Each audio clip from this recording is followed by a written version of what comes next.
Dalam setiap sorakan ada denyutnya, dalam setiap perlawanan ada ceritanya. Di sinilah fakta bertemu emosi dan analisis bertemu aksi. Salam sejahtera, selamat datang ke Nadi Sukan, denyut dunia sukan. Kemenangan besar 4-0 ke atas Vietnam pernah dianggap titik kebangkitan Harimau Malaya. Namun bagaimana kemenangan itu akhirnya bertukar menjadi mimpi ngeri? Adakah penggunaan pemain warisan satu kelebihan atau sebenarnya risiko besar? Dan selepas hukuman FIFA serta AFC, ke mana arah masa depan bola sepak Malaysia? Menurut laporan berita harian, kemenangan besar Malaysia ke atas Vietnam dalam kempen kelayakan Piala Asia 2027 yang sebelum ini dianggap sebagai detik kebangkitan skuad kebangsaan kini bertukar menjadi episod paling pahit dalam sejarah bola sepak negara selepas tindakan disiplin FIFA dan AFC. Apa yang pada awalnya dilihat sebagai strategi memperkuat pasukan melalui pemain warisan akhirnya membawa implikasi besar termasuk denda, penggantungan pemain dan pembatalan keputusan perlawanan. Kejayaan Harimau Malaya membelasah Vietnam 4-0 pada Jun tahun lalu mencetuskan keyakinan tinggi dalam kalangan penyokong bola sepak Malaysia. Kemenangan itu juga menamatkan penantian 11 tahun Malaysia untuk menewaskan Vietnam, salah satu kuasa besar bola sepak Asia Tenggara. Perlawanan tersebut turut menyaksikan kehadiran 7 pemain warisan iaitu Facundo Garcis, Rodrigo Holgado, Emmanuel Makusi'e, Joao Figueiredo, Gabriel Palmeiro, John Irazabal dan Hector Hevel yang dilihat memberi impak besar kepada kekuatan pasukan negara.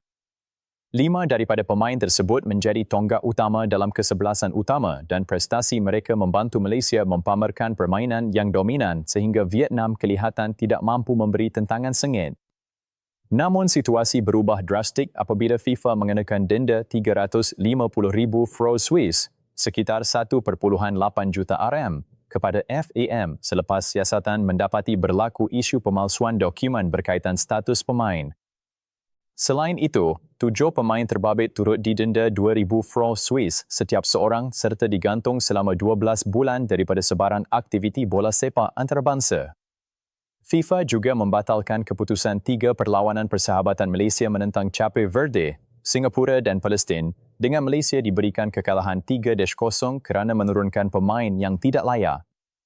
Situasi menjadi lebih buruk apabila AFC turut mengambil tindakan sama dengan membatalkan keputusan perlawanan kelayakan Piala Asia menentang Nepal dan Vietnam. Akibat keputusan tersebut, Malaysia bukan sahaja kehilangan kemenangan penting tetapi juga kehilangan peluang untuk layak ke Piala Asia 2027. Rayuan yang dibuat oleh FAM kepada Jawatankuasa Rayuan FIFA dan Mahkamah Timbang Tarasukan, CHAS, juga tidak berjaya mengubah keputusan tersebut. Keseluruhan episod ini akhirnya memberi kesan besar kepada imej bola sepak Malaysia dan mencetuskan kekecewaan dalam kalangan penyokong tempatan. Daripada sudut pembangunan bola sepak, penggunaan pemain warisan sebenarnya bukan perkara luar biasa kerana banyak negara lain juga menggunakan pendekatan sama untuk meningkatkan kualiti pasukan kebangsaan. Namun kes ini menunjukkan bahawa proses dokumentasi dan pengesahan status pemain perlu dilakukan dengan sangat teliti kerana sebarang kesilapan boleh membawa implikasi besar kepada pasukan. Dalam konteks profesionalisme bola sepak moden, pematuhan kepada peraturan badan induk seperti FIFA dan AFC adalah perkara asas yang tidak boleh dipandang ringan. Kesilapan pentadbiran boleh memberi kesan bukan sahaja kepada pengurusan tetapi juga kepada pemain serta penyokong yang menaruh harapan kepada pasukan kebangsaan. Pada masa sama, isu ini juga membuka perbincangan tentang kebergantungan kepada pemain warisan berbanding pembangunan pemain tempatan. Walaupun pemain warisan boleh memberi impak segera dari segi kualiti permainan, pembangunan akar umbi tetap penting bagi memastikan kelestarian prestasi jangka panjang. Apa yang lebih penting ialah memastikan setiap pemain yang mewakili negara memenuhi semua syarat kelayakan secara sah dan telus. Dari sudut positif, episod ini boleh menjadi pengajaran penting kepada FAM untuk memperbaiki sistem pentadbiran, pematuhan peraturan dan pengurusan dokumentasi pemain pada masa depan. Kes pemain warisan Harimau Malaya ini menjadi satu pengajaran mahal buat bola sepak negara. Ia membuktikan bahawa kejayaan di atas padang sahaja tidak mencukupi tanpa pengurusan yang cekap di luar padang. Apa yang penting sekarang ialah bagaimana FAM bangkit daripada episod ini dan memastikan kesilapan sama tidak berulang.